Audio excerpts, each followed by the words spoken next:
I'm sure many of you know the story of the Queen Mary, and some of you have probably even been to it, but what a lot of people don't know is the story of the Queen Mary's forgotten sister ship, the SS Poseidon.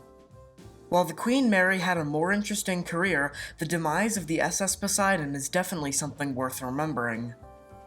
The Poseidon was built alongside the Queen Mary in the 1930s, however, it was caught up in a bit of a situation where during the Great Depression, neither of the ships could be completed without significant funding, so the British government decided to merge Cunard and White Star Line together. However, even with that extra money created, only the Queen Mary was able to be completed, so the Poseidon sat empty on the slipway.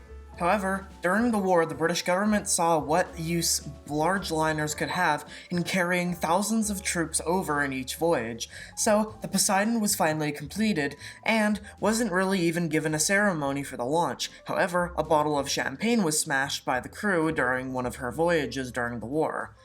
During the war, the Poseidon and the Queen Mary would carry thousands of troops, along with their somewhat sister ship, the Queen Elizabeth.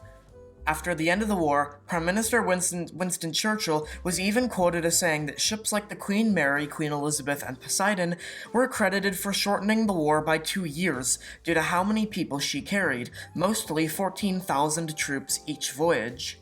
Finally, though, in 1947 she could be completed, and finally served her intended route from Southampton to New York.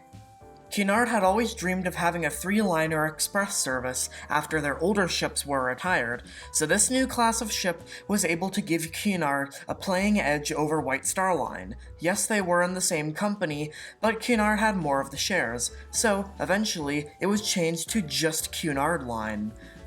Her and the Queen Mary ended up carrying thousands of immigrants over to a new life from Europe to America, until eventually in 1966, the Poseidon was retired because of the rise of jetliners like the 707. The ship was handed over to Poseidon Cruise Lines, where they would use it for around-the-world voyages. The cruise line had so little money that after fitting out the inside they couldn't even change the outside, meaning that it looked like a typical Cunard liner. However, no one really cared. The ship suffered from bad maintenance and was not popular. Eventually, in 1972, the Poseidon was finally sent to the scrapyards. However, they decided on one last cruise, which would take passengers from New York to Athens in Greece. Then, the ship would continue on to Turkey for final scrapping.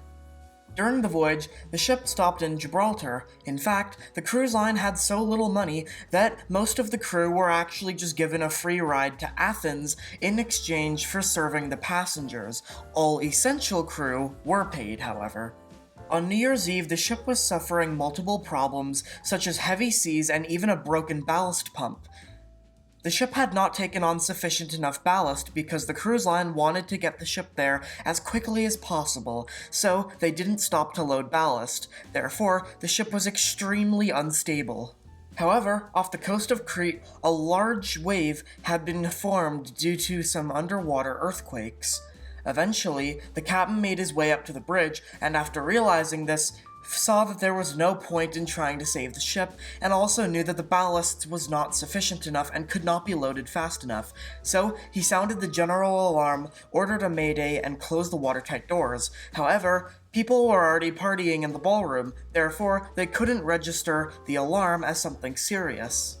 About a minute after the wave had struck, the lights went out, and after another minute, although it must have seemed like eternity to the passengers, the ship finally settled.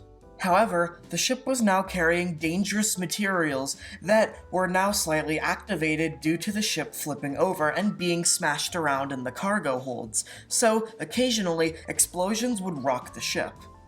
A group gathered by Reverend Patrick Scott reasoned that they should make their way up and to the top of the ship, which used to be the bottom, because it was where the thinnest part of the ship was, and if rescuers were gonna come, they were gonna come through the top. They began making their way throughout the ship, but as soon as they were, the ballroom immediately flooded and no one from that group survived.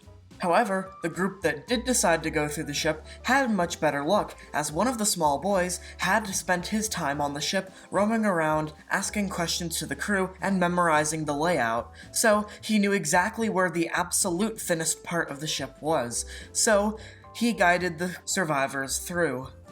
Thankfully, though, one of the survivors was a retired professional swimmer, so she was able to guide the crew through a small underwater section.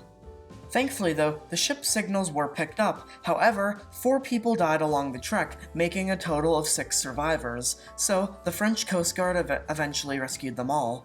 An expedition back to the ship days later found a couple more survivors, making the survivor count about 10. However, the explosive materials in the ship were beginning to eat their way through their crates, so they eventually exploded and sent the Poseidon down to the bottom of the Mediterranean. Today, the Poseidon is mainly only remembered through her sister ship, the Queen Mary, and few ever talk about it due to the amazing stuff that happened during the Queen Mary's career. However, the Poseidon will always remain a very interesting disaster that never happened.